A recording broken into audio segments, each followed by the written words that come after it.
సంక్షేమ పథకాలు ఎట్లా లబ్ధి పొందుతూ ఉన్నారు? ఒక దిక్కు చూస్తే బీఆర్ఎస్ వాళ్ళు అసలు ఏం వస్తలేవు అంటున్నారు.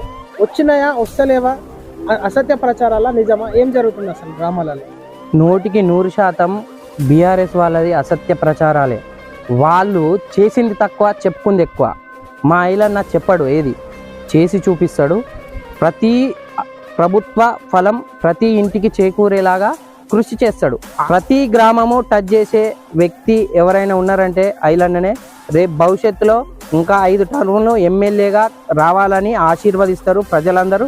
మళ్ళీ మా గ్రామానికే విచ్చేసుకుంటే దాదాపు 70 మందికి రుణమాఫీ అయింది.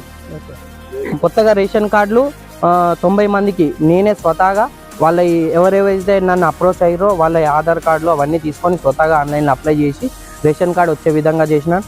అదంతా మా ఐలన్నను చూసి నేర్చుకున్నాం మేము. సేవాభావం అనేది, సేవాభావము వెనకట మదర్ తెరిసా అనేది మేము బుక్లో చదువుకున్నాం. కానీ మేము ప్రత్యక్షంగా చూసిన సేవా దైవం ఏవాలంటే మా ఐలన్ననే.